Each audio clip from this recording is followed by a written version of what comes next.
Hey guys, so today's Tuesday, August 4th. I'll be doing these little videos aside from my weekly show. These are just things during the week that I happen to want to talk about earlier. And today's thing is about Google Voice getting rejected from the Apple App Store. So as you might or might not know, Google Voice, what used to be Grand Central, is basically a utility that lets you, let's say, you have your work phone number, your cell phone number, and your home phone number. You will make your own Google Voice phone number, if you will, and add those three lines to your account.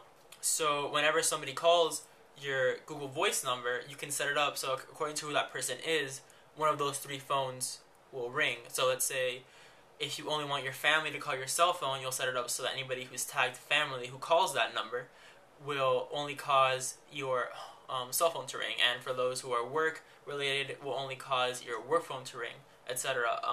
Or you can have all of them ring at the same time, so wherever you are, you always get the call. Moreover, it also allows you to send text messages, receive text messages. You can get your voicemails through Google Voice, so if you leave a voicemail instead of going through your carrier's regular automated system on the phone, you can go online or through your app that you can have on BlackBerry, Windows Mobile, and Android to listen to it, and it can also be transcribed to text, which is great if you don't want to listen to it, period.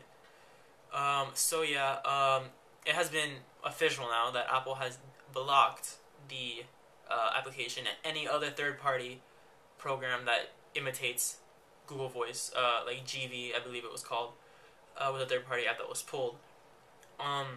People originally thought that it was AT&T that pulled it because, it might threaten AT&T with their network, but really it doesn't threaten it because you're still using AT&T's network to make calls, and it's still coming out of your minutes anyways. So it was really not hurting AT&T, and after, of course, AT&T stated publicly that they didn't have anything to do with it, or the App Store's decision, all blame is now falling on Apple, which has still not commented on it. Google has stated that they submitted their app for the iPhone to be reviewed about 6 weeks ago, and it's still under review, but the majority of people have accepted that it's been rejected.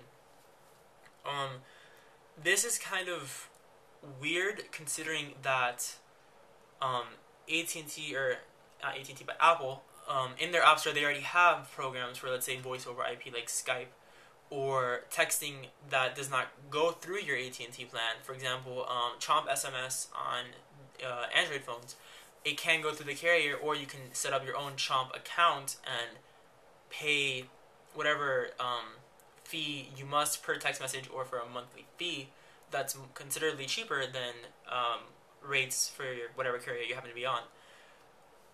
So why Apple would block Google Voice when it basically takes both of those things and unites them into one single app is kind of strange. A lot of people are just saying it's because they now consider Google a direct competition, and that's why Phil Schiller resigned, because they felt that since he was the CEO or CTO or one of those things of the Android project or of Google, he was being too nice, I guess. So whenever Google conversations or private conversations concerning the iPhone OS popped up in Apple board meetings, his input was kind of put in a little basket, if you will, because since he is part of Google, he'll most likely build up Google's part, not so much Apple's part, since he has more power in Google.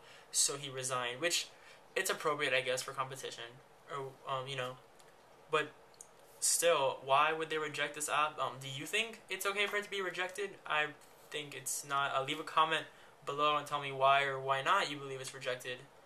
And if you do have the app on Android or BlackBerry or Windows Mobile, do you like it? Is it something worth being fought over by all these various groups of people? Let me know in a comment below, and make sure to rate and subscribe. Later.